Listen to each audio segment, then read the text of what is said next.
योगी आदित्यनाथ की सभा। प्रदेश के विधानसभा चुनाव में प्रचार के अंतिम दिन छिंदवाड़ा पहुंचे योगी आदित्यनाथ, जहां स्थानीय पोला ग्राउंड में चुनावी सभा को संबोधित करते हुए भाजपा प्रत्याशी के पक्ष में मतदान की अपील की। छिंदवाड़ा के लोग रामलला के दर्शन करना चाहते हैं तो 22 जनवरी के बाद अयोध्या आना चाहते हैं तो सबसे आसान रास्ता है कि आप भाजपा प्रत्याशी को भोपाल पहुंचाइए, वह आपको राम मंदिर के दर्शन कराने अयोध्या लेकर आएंगे।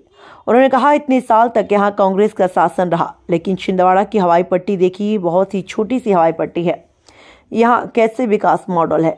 यह कैसा विकास मॉडल है? कांग्रेस में सिर्फ अपना विकास किया है। उन्होंने कहा, कमलनाथ संभवतः उसे कैबिनेट के सदस्य थे जिस कैबिनेट ने एफिडेविट किया था। राम और कृष्ण का कोई अस्तित्व नहीं है।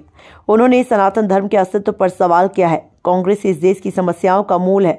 कांग्रेस जितनी जल्दी समाप्त हो जाए उतना देश के लिए अच्छा है। संतोष विश्वकर्मा की रिपोर्ट। कहते थे क्या कर लेंगे, हम कहते थे मंदिर बनाएंगे। हमने उस समय नारा दिया था, रामलला हम आएंगे, मंदिर वही बनाएंगे। लोग हंसते थे, तो हमने कहा इनकी हंसी को रोकने के लिए हमने तब कहा था, रामलला हम आएंगे, पहले ढांचा हटाएंगे। और भाइयों बहनों, आज आपने देखा होगा ढांचा हट गया, फिर हमने कहा मंदिर बनाएंगे, तो कांग्रेस के लोग फिर हंसते थे, कहते थे देखिए ये लोग मंदिर बनाने की बात कर रहे हैं, तिथि नहीं बताएंगे। हमने कहा तिथि भी बताएंगे। और भाइयों बहनों, मंदिर भी बन रहा है और 22 जनवरी को प्रधानमंत्री मोदी जी के कर कमलों से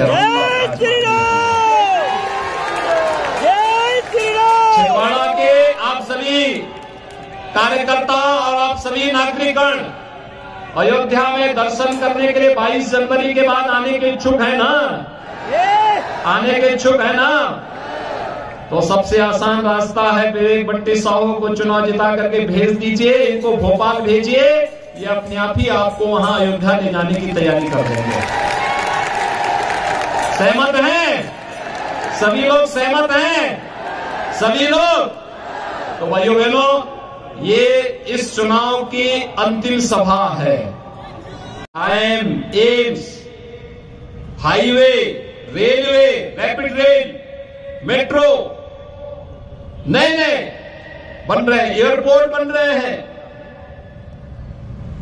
और विकास के लिए, नौजवानों के रोजगार के लिए, सुरक्षा और सुशासन के लिए ये डबल इंजन की सरकार आवश्यक है। और डबल इंजन की सरकार के लिए ही आपसे अपील करने के लिए आया हूं। छिंदवाड़ा में 7 विधानसभा क्षेत्र हैं और छिंदवाड़ा विधानसभा क्षेत्र में श्री विवेक बंटी साहू मजबूती के साथ एक युवा जुझारू नौजवान आपके साथ कार्य करने का तैयार है। भाइयों बहनों, आपसे ये अपील करने के लिए आया हूं मैं,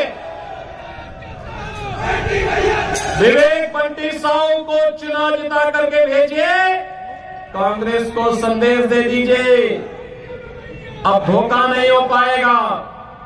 बहुत देश को धोखा दिया है, समाज को बहुत बांटा है, देश के खिलाफ बहुत साजिशें की है, आपस में बहुत लड़ाया है। अब ये नहीं चलेगा।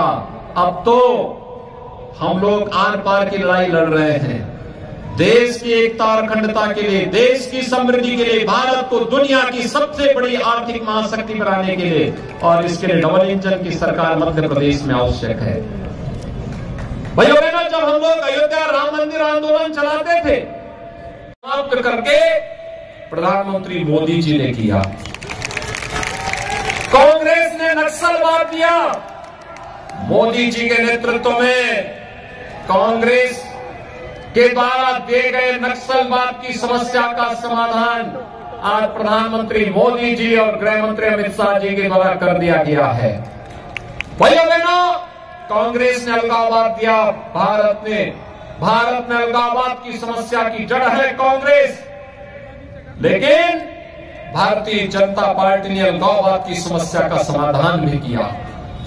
कांग्रेस ने भूखमरी दी, बेकारी दी, बेरोजगारी दी, भारतीय जनता पार्टी ने समस्या का समाधान भी किया। आपने देखा होगा, पहली बार भारत के अंदर गरीबों को मिलने वाली योजनाओं का लाभ बराबर बिना भेदभाव के मिल रहा है।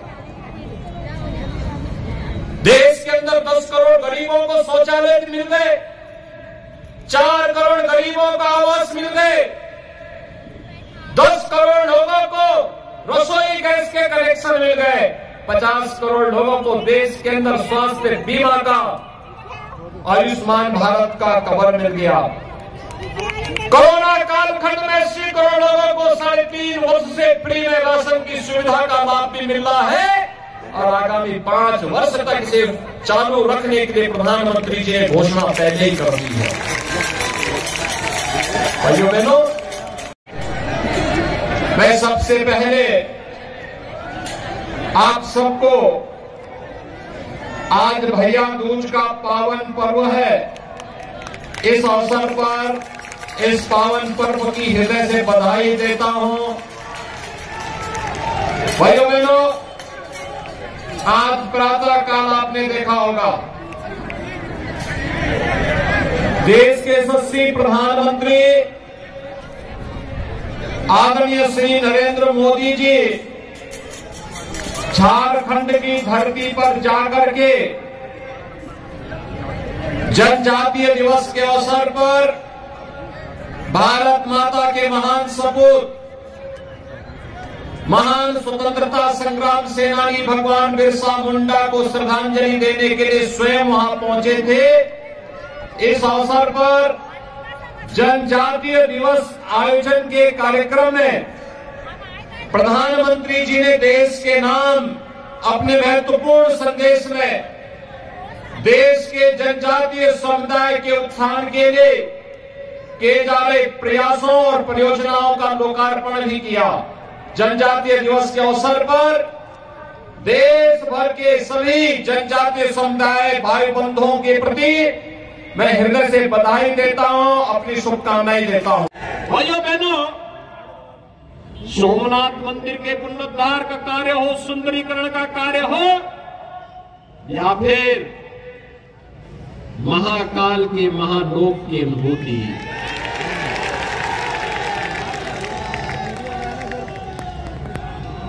बाबा साहब भीमराव अंबेडकर से जुड़े हुए पंच तीर्थों का निर्माण भी मोदी जी के मार्गदर्शन और नेतृत्व में हुआ है।